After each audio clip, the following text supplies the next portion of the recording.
Good morning. You're watching today's news that you need to know. I'm your host, Full Spectrum Survival. It is Saturday, the 15th, and today we'll be covering Russia calling an emergency summit to, quote, bring America to its heels. The UAE and Israeli deal may bring about a large conflict in the Middle East. Enforced quarantine. People being forced from their homes into quarantine centers across the world, and how American media is trying to bring that here. Let's go ahead and get started. Following Thursday's declaration from Russia that the nation would respond to hostility through the launching of any sort of long-range ballistic missile as a nuclear threat, regardless of the origin of this missile or the intent, Russia would respond with nuclear missiles as a fast and strong strike against its enemies. The nation is now calling for an emergency summit to, quote, bring the United States of America to its heels after the U.S. Justice Department confirmed just on Friday that it had seized a fuel cargo ship, 4 tankers sent by Iran to the crisis-ridden area of Venezuela, tying the shipments to Tehran's Revolutionary Guard Corps and stepping up the pressure in this constant conflict between these nations. With the assistance of foreign partners, this seized property is now in U.S. custody. That's the Justice Department. The department has issued a warrant last month to seize the cargo of the tankers Bella, Bering, Pandy, and Luna. The Wall Street Journal reported that U.S. officials said that the ships had been seized at sea and were en route to Houston. It accused Iran of, quote, forcibly boarding an unrelated ship after 4 tankers were seized in an attempt to recover the seized petroleum. U.S. military officials said on Thursday that the incident took place in the Gulf of Oman, with Iran using a helicopter and 2 ships to take over a vessel. That's new information coming about this seizure. The U.S. has accused Iranian business person, I won't attempt to butcher his last name, who allegedly had links to the Revolutionary Guards, in arranging of oil shipments for Venezuela using offshore front companies and ship-to-ship transfers to get them out of the way of sanctions on Iran. Tensions between Russia, the United States, and Iran will continue to get worse until we see conflict. We're going to talk a little bit more about what is going to happen next in that continuation. Following this event that Iran is calling an act of economic warfare, the Russian president has called on the permanent members of the UN Security Council in Germany to convene an emergency Iranian summit to avoid an escalation that they say may bring us to war. China, France, Russia, Britain, and the United States, Germany, and Iran should take part in a video summit, the Kremlin has said. It's an urgent issue, Putin says. Discussions at the UN Security Council over the Iranian issue are becoming increasingly tense. The goal is to put together a blueprint that would allow to avoid confrontation. Now we have to question, does anybody there want to avoid confrontation? It seems that time and time again, confrontation, conflict, and war is the only outcome that we can depend upon, that it will happen over and over again.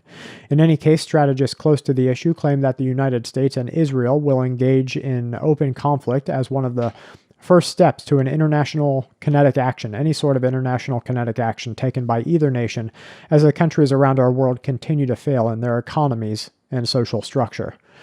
Moving on, what is happening in the Middle East between the UAE and Israel is very dangerous, according to sources with neighboring Middle Eastern countries.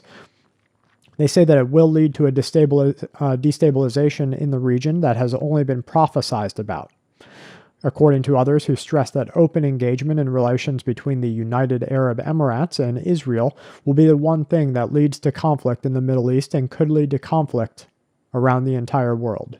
According to one of the many reports on the topic, an almost religious precept held by the Arab world is that no normal relations with Israel are allowed to continue before Palestinian statehood is achieved within pre-1967 borders. That is, according to these sources, until August 13th, just a few days ago, when the historic UAE-Israeli deal brokered by the United States and the Trump administration turned that idea on its head. The richest Gulf Arab nation dropped this condition without a murmur and formalized its long-standing undercover ties with the Jewish state.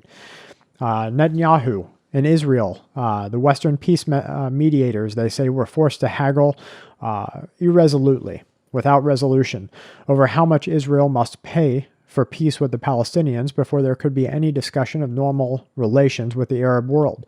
Now suddenly, these opponents and proponents say, the Crown Prince and PM Netanyahu were seen to be engaging with regular give and take conversations and giving precedent to what will now be a peace treaty or a peace deal that those that oppose it say will lead to their own war. Netanyahu may pay in domestic support for putting on ice his plan to extend Israel's sovereignty to the Jewish areas of the West Bank, although the promise he made to the voting public was never actually enshrined in law, a map, or a timeline. Moving forward, New Zealand, long seen as the country to follow for a biological response, let's face it, New Zealand had almost no cases for over 100 days, to this ongoing threat, has taken on a more totalitarian role in its containment and control measures. This is after news broke this week that the New Zealand military, not just the police, not just guardsmen, would be in charge of overseeing quarantine centers that were created to confine those confirmed as positive with SARS-CoV-2, and new alarming reports that confirmed positive individuals will be moved from their homes to these centers against their will. Disease researchers, along with social strategists, question the motive and ability of this confining move to bring about what they call real change, as the current understanding of infection and how transmissibility happens, how infection control is even managed, is that once a person is infected, once they're symptomatic, if they're in close confines with a family member, then that family member has taken enough of a viral load over 24, 48, 72 hours that they will or won't get sick. They've been exposed enough. So both social researchers, virologists, and disease researchers are questioning why this move to push confirmed cases into quarantine hotels. As we move forward, we see that the USA is now beginning to suggest similar containment and control measures, with this piece from Bloomberg arguing for the public to understand that they are throwing the idea of forced isolation as the only way to stop the resurgence of the virus.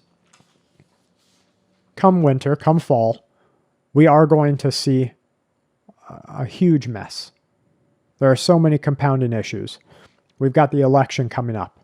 We've got extreme weather events that are taking out so much crops, 30% of the nation's crops, that we're going to see food shortages in the world's future. We've got social unrest, angry individuals, bread riots. Everything that is happening is going to come to a peak in just a few months. You and I need to be ready.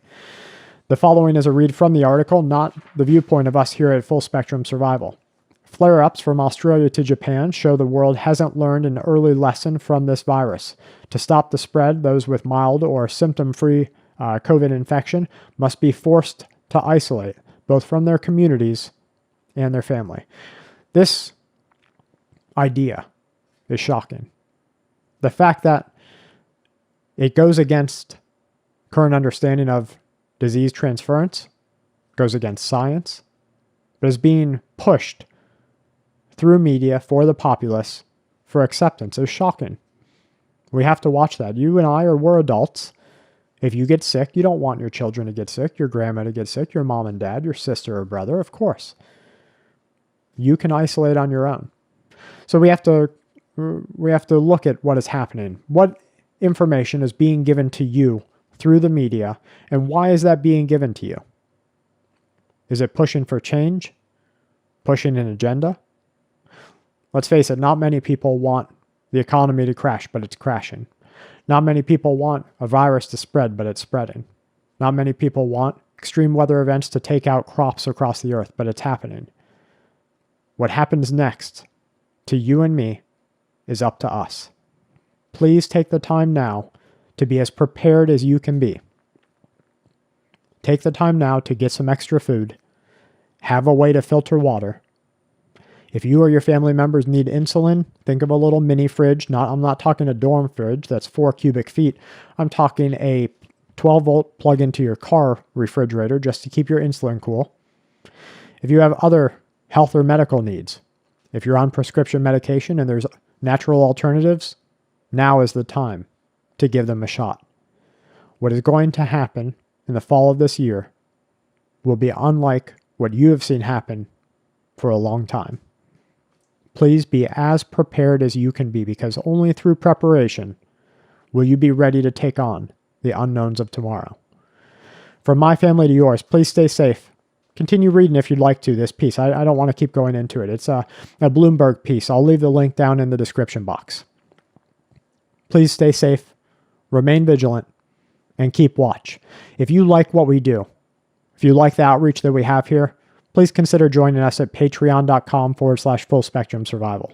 At the $10 level, it's $10 per month, my wife and I, we create high resolution, in-depth survival cards. We go out and take the photography ourselves. We get them waterproofed and printed. We send them out to you so that you have something physical to put in your backpack every single month. We're just now starting to include things like recipes made out of your food storage, security, arming yourself and preparing for the unknowns. Consider joining us there. Also, usaberkeyfilters.com. Use the code FSS10 to get 10% off of your order. And Paxess, that's PAXCESS.com. Use the code FSS20. You'll get 20% off of solar lights, folding solar units, battery backups, and things of that nature. Please, everyone, stay safe.